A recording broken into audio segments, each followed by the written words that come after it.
نحمده ونستعينه ونعوذ بالله من شرور أنفسنا ومن سيئات أعمالنا أما بعد فأعوذ بالله من الشيطان الرجيم بسم الله الرحمن الرحيم كل نفس ذائقة الموت وإنما توفون أجوركم يوم القيامة فمن زحزح عن النار وادخل الجنة فقد فاز وما الحياة الدنيا إلا متاع الغرور. وقال الله تبارك وتعالى يا أيها الذين آمنوا لا تلهكم أموالكم ولا أولادكم عن ذكر الله ومن يفعل ذلك فأولئك هم الخاسرون. وأنفقوا مما رزقناكم من قبل أن يأتي أحدكم الموت فيقول ربي لولا أخرتني إلى أجل قريب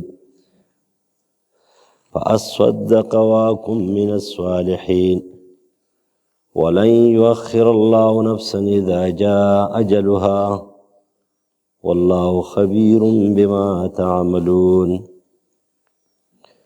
وعن ابن عمر رضي الله تعالى عنهما قال أخذ رسول الله صلى الله عليه وسلم بمنكبي فقال كن في الدنيا كأنك غريب أو عابر السبيل. وكان ابن عمر رضي الله عنهما يقول إذا أمسيت فلا تنتظر الصباح وإذا أصبحت فلا تنتظر المساء وخذ من صحتك لمرضك ومن حياتك لموتك. رواه البخاري. هر یو نفس کن کې د مرګ دی، تاسو ته بس تاسو اجرونه او بدل پوره پوره درکړي شي په ورځ د قیامت. پس څوک چې د اور نه پسنګ کړی شو جنت ته داخل شو پس دې کامیاب شو نه د ژوند د دنیا مگر سامان د دوکې دی. سورت آل عمران آیت نمبر 185. اے ایماندارو مشغول او غافل دي لکه تاسو مالونه ستاسو د خپل رب نه او د آخرت نه او د قبر نه او د خپل ځان نه او نه اولاد ستاسو د ذکر د الله نه.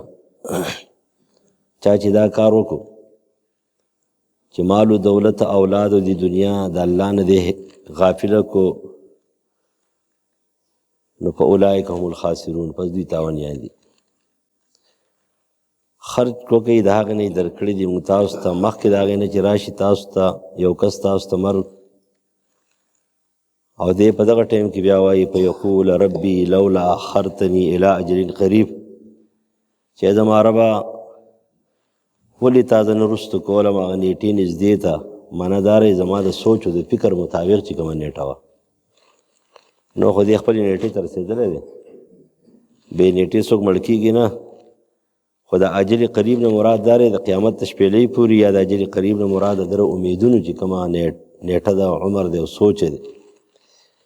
ما به صدقې کړې وې، خیراتونه به مې کړې وې، دا هر څه به مې منلي وي او زه به نیک صالح جوړ شوی. خو هرګز نه وروسته کړي الله تعالی د یو نفس دپاره یو نیټه چې کوم د هغې دپاره مقرر ده چې کله راشي ورته الله خبردار دی په هغې چې تاسو یې کوئ. صورت منافقون آیت نمبر 9 10 11. عبدالله زوی د عمر رضی الله تعالی عنهما فرمایي چې رسول الله صلی الله علیه وسلم زما اوږه یا زما اوږې دا ونیولې او وی فرمایل چې کن فی الدنیا کانک غریب، دنیا کې داسې ژوند تېروه لکه ته چې یو ناشنا انسان یو څوک دې پېژني نه او عابر السبیل یا په لاره باندې تېرېږې او ستا کم ځای باندې تېرېږې نو په هغه ځای کې ستا ټکانه نه وي. بیا و عبدالله ابن عمر رضی الله عنه چې خپلو شاګردانو ته فرمایل، یو روایت کې راځي نافع وایي ما ته فرمایل چې کله بیګا کې نو د سبا انتظار مکو، چې کله سبا کې نو بیا د بیګا انتظار مکو.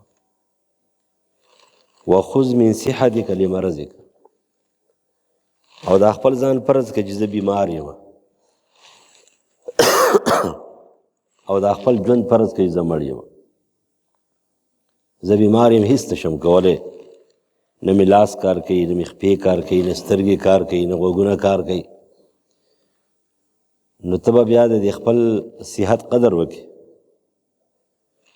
او دا فرض کړه چې زه مړ یم او د الله مخې ته ولاړ یم او یا په قبر کې پروت یم، او الله تعالی زما نه فرشتې رالیږلي دي او تپوس کوي چې وایه که نه بنده من ربک، ستا خالق او رازق او مالک او حاکم دا څوک و؟ نو دا تش په یادولو باندې خو نه کېږي که نه، چې یو سړی وځل دي په دنیا کې یادوي چې من ربک او ربي الله. دا اصل کې عقیده او عمل غواړي. دلته یو کس و، هغه ویل زما اپریشن و، و چې زه اپریشن ته دننه کولو کلمه رانه هېره شوه. خو هغه سړی صحیح مسلمان ځکه و چې دا خبره بیا وکړه، د هغې نه پس هم توبه مې ایستله، وایي د زړه د اخلاص وایي، که نه سم منافق وم. و چې دننه کړم او جویزه هغه کسان مې چوړیا ونې تپوس وکړه چې سړی مړ کېږي په آخر کې چې وایه څه شی؟ بیا هغوی مونږ ته ځه څه شی؟ وایي آخر چې تلم وایي ډاکټران نشې راله کوله، هغوی مې تپوس وکړو، هغوی هم زما په خبره نه پوهېدل، ځکه چې ما خبره په داسې انداز کولی چې هغه هغوی ته ګناه نه وه. وایي اپریشن مې وشو، کلمه مې ونه ویله، چې په هوش کې رالمه نو کلمه راته یاده شوه. ما چې پروردګاره نن زما هغه توبه ده چې د نن نه بعد چېرته دا د ارامېتوب کارونه نه کوم، دا منافقت به نه کوم. نو بیا راته کلمه دې پته ولګېدله چې یاره کلمه تشه دا په یادو باندې یادول پکار هم دي، خو دا پکار هله راځي چې کله ستا عقیده او عمل وي چې خپل رب ته پېژنې که نه. تاسو رب پېژنئ که نه، زه بار بار وایم دا رب ټکی چې دی که نه دا ډېر جامع لفظ دی. د دې وجې داسې نه وایي هلته په قبر کې تا ته چې من الهو که نه وایي، من خالقو که نه وایي، من معبودو که نه وایي، من رازقو که نه وایي، بلکې تا ته من ربک. بعضې خلک په دې زمانه کې بعضې انپړ غوندې مجیان او بعضې جاهلان هغه وایي چې نه په رب کې دا معنی چېرته ده، نو د بېوقوفه زویه چې بیا په رب کې دغه معنا نشته، نو بیا خو دا من ربک په دې قبر کې چې وایي نو دا خو نیمګړی دی. او الله ستا نه دا خپلو ټولو صفاتو په یو ټکي تپوس کوي، د ټولو صفاتو په یو ټکي تپوس کوي چې تا ته من ربک، نو رب څه ته وایي؟ رب خالق ته وایي. خالق څه ته وایي؟ چې د نش نه سړی شته کوي. نو تا ته وایي چې من ربک، ستا خالق څوک دی؟ بیا چې ته پیدا کړې د نش نه شته کړې، ستا د رزق بندوبست چا کړی، رازق دې څوک دی؟ نو رب معنا خالق دې څوک دی، رازق دې څوک دی؟ نو بیا د نه پس وایي چې مالک دې څوک دی؟ چې تاله د نش نه شتوالی درکو، تاله بیا د هغې دپاره رزق او د ګزران دپاره چې کوم دی خوراک څښاک او استوګنه او هر څه درکړه. نو ستا اوس چې کومه چا پیدا کړی هغه پېژنې؟ مالک دې څوک دی؟ اختیارمند اختیار به یې چا په لاس کې وي؟ نو چې دا دې زده کړو نو بیا درته وایي چې حاکم دې څوک دی؟ چې اختیارات یې خو منې، خو قانون به د چا منې؟ قانون دا به د چا منې؟ دا ټولې خبرې په دې رب کې دي. نو البته رب ومنو، او دا زه نه یم، دا ټول صحابه تابعین وایي. کومه کتاب راغلی، زه اوس کوم کتاب حواله ورکړو، خو جامع کتاب په دې لیکلی شوی د هغې نوم دی مفردات القرآن، امام راغب اصفهاني. هغه د رب ترجمه کوي. رب څه ته وایي؟ خالق ته وایي، رازق ته وایي، مالک ته وایي، حاکم ته وایي. د نش نه چې چا شته کړی دی نو هغه ډوډۍ درکوي. څوک چې د ډوډۍ او ګزران او زندګي درکوي، که نه ستاسو فکر نشته دی؟ قسم دی که د دې انسانانو په لاس کې اختیارات د ډوډۍ وي، یاره که تا زمانه یوه ډوډۍ خوړل دی تا بل دی.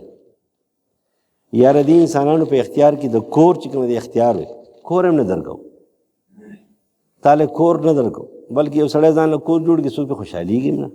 شاذ و نادر نشم ویلی، خلک وایي چې دا ځان له دومره ښه کور جوړ کړو، نو بیا داسې نه وایي چې کور یې جوړ کړو هلکه ځه شکر دی دا خپل کور مالک شو زر وایي چې یاره دا پیسې ورسره کم طرف نه راړي دا به پټې کړي چا نه غلا به یې کړي څه شی به یې کړي دا به یې کړي دا به یې کړي دا خبرې کېږي نو ته د نشته شته کړې تا له رزق درکړو د اوسېدلو دپاره زندګۍ دپاره ټول اسباب یې درکړه او د هغې نه پس اختیارات ته بل چا منې مالک نه منې بیا مالک اختیارات هم منم قرآن تلاوت کوم قرآن کې لفظي ترجمه کوم دا کوم دا کوم لیکن قانون یې نه منم نو بیا قانون د بل چا منې یعنی دا زمونږ د ټول نه غټ خطرناک کمی دی لہذا چې دا څلورونه خبرې ته یادي که نه جواب کولی شو چې ربي الله دویم نمبر تپوس چې کوي نو هغه د اسلام په باره کې ما دینک دین څه ته وایي دین یوازې مونځ ته نه وایي دین یوازې روجې ته نه وایي دین یوازې ذکر ته نه وایي دین نظامی زندګۍ ته وایي تا خپله نظامی زندگی د پیدایش نه واخله تر وفاته پورې د بلوغ نه واله تر اختیاراتو پورې بیا د لونډۍ نه واله تر واده پورې دا ټوله زندگی د امامت صغرا نه واله تر امامت کبرا پورې دا زندگی دا د چا د حکم تحت منله دې ته اسلام وایي دې ته نظام زندگی وایي اوس که موږ ټول داسې منو نو بیا موږ جواب ورکولی شي دین الاسلام دریم نمبر د رسول الله په باره کې دې څه خیال دی نو که تا ویلی چې بلکل هغه محمد صلی الله علیه وسلم زما رسول دی او خاتم النبیین دی زه بار بار تاسو ته وایم نن سبا دا ټکې د رسول الله د نوم سره خامخا وایئ چې محمد مصطفی خاتم النبیین خاتم النبیین هم ویلی شي او خاتم النبیین هم ویلی شي دواړه ټیک دي خاتم النبیین دا ټکه ورسره ولې وایي تاسو ته پته ده په دې پرویزیان خفه کېږي په دې قادیانان خفه کېږي هغه دا ټکې د رسول الله د نوم نه کټ کول غواړي چې دا د رسول الله د نوم سره نه وي نبی علیه السلام پیغمبر دی خو بل پیغمبر راتلو امکان شته دا د هغوی عقیده ده او موږ د هغوی د عقیدې تردید بل خو نه شو کولی خو په دې خو کولی شو که نه چې خاتم النبیین نبی علیه السلام دی چې د چا په ایمان کې دا ټکی نه وي هغه مؤمن نه دی نو چې کله ته رسول الله د هغه سنت قدر کې د هغه د سیرت قدر کې د هغه د صورت قدر کې اعتقادي لحاظ سره عملی لحاظ سره قانوني لحاظ سره او بیا ستا دا عقیده وي دا خاتم النبیین دی نو ته به جواب کولی شي چې هغه زما رسول دی آخري او خاتم النبیین دی څلورم تپوس به هم کېږي چې دا خبرې دې په څه کې زده کړي دا خبرې دې په څه کې زده کړي خو دا څلورم تپوس چې دی دا به توري صفت دی ستا صفت کوي چې دا درې واړه خبرې دې په څه کې زده کړي دي نو ته به ورته وایي چې دا ما په قرآن کې زده کړي دا په بل ځای کې نه زده کېږي د دې وجې نه دنیا دا یو مسافرخانه ده ځکه عبدالله ابن عمر فرمایي چې رسول الله راته وفرمیل دنیا کې اوسېږې ته وایه زه ناشنا انسان یم هېڅوک مې نه پېژني او زه خو یم چې هېڅ چا نه پېژندلی شو خبره چې بس یو الله پېژني او یو الله یې پېژني او چا نه پېژندلی څوک دي چې پېژني هغه ستا دپاره غم دی نن سبا چې څومره دي خلک پېژني دومره مسلې جوړېږي بس خو ابوذر غفاري ولاړو وفات شو په لاره کې خبره ختمه شو نه بچیو او نه چې کوم نور څه و نه مال او دولت و بس لاړه ختم شو په دې درګې کې یو بوډا و ما ته چې کله یادي کې دعا وته کوم ځای دغه سنو نه چې کله اول به څنګه ژوند تیر کړی او چې کله سپینګیره شو کنه داسې کلک موحد او بس جومات ته به راغی انتې به شپې به چوکیداري کوله او بیا بس چې دی نو د سهار د اذانه سره جومات ته راغی جومات صفایي جومات درې پاکول او دا چخچې مخچې هر څه جومات به سوتره پروت و بیا وفات شو څه ورسره یوه جوړې زړې سپلۍ وې شل ځای ګنډل وې یو جوړې زاړه بوټانو بلا ټوټې ورته ګنډلې شوې یو یې نری څادر و هغه هم څو ځای ګنډلی یو یې پیړ څادر او دوه جوړې جامې د جمې وې او دوې د اوړي وې یوه جوړې چپل او 22 روپۍ په جب کې وې 22 روپۍ دا په جب کې وي. بس جنازه وشو دفن شو خبره ختم. نه به د چا حق نه چا غیبت کو نه چا چغلي کوله. کله کله ما یاره د دې بوډا په شان دی نو خبره نه دا اوس هم بوډا دی. مونږ خو به خامخا څه وایو یا به چا خلاف خبرې کوو یا به څه وایو یا به څه وایو. نه پاکي کینه وه نه بغض نه حسد و. همیشه خوشحال بخته. طالبانو سره به لګېدله. طالبانو سره په ټایم نه پوهېدو. ګړی په لاس و ټایم به نه پوهېدو. نو طالب ته ویل ټایم پوره دی د اذانه ټایم پوره دی. وایي اذان به وایو. ما وایي ټایم پوره دی بابا ورځه بي. نو بس هغه داسې خبر هم دا ژوند تېروي که نه داسې تېر کړي چې خلک سړی مړ شي که نه څوک یې خو صفت وکړي که نه چې ښه سړی. نو ابن عمر چې کومه دی نو هغه به اذا امسیت شاګردانو ته به ویله چې بېګا کې که نه د سبا انتظار مه کوئ. او خپل ځان سره مکالمه کول بل روایت کې راځي چې عبدالله سبا کې که نه د بېګا انتظار مه کوه او چې بېګا کې نو د سبا انتظار مه کوه. او دا خپل صحت دې فرض کوي زه بیمار یم او دا خپل ژوند دې فرض کوي چې زه مړ یم او دا مصنوعیت نه دی دا ځان نه وباسئ. مصنوعیت ډېر خوښه شی دی. مصنوعیت پېژنئ که نه جامه د اسلام عمل د اسلام نه جبر توحید عقیده توحید نه دا زمونږ چې کوم مصنوعیت جامه د اسلام جوړه که او کارونه ټول د شیطان کو. بیا جبه باندې ذکر کو لا اله الا الله په زړه کې چې کوم د عقیده غنی لکه څرنګه چې هغه شاعر وایي که نه چې په تسبو باندې به کرله پرله جوړ کړي ته وایي په اخور ولا ټټوان دي. د هغې مطلب هم دا دی تسبو توهین نه کوي. تسبیح ښه شی دی. تسبو باندې خپل ذکر کوئ وظایف به پکې خو هغه دې خبرې کوي چې په جبه لګیا یې سبحان الله سبحان الله وی او په زړه کې د خر او د غوایي چې کومه دی باسونه دي معنا په زړه کې د سر نه عقیده ردي نشته.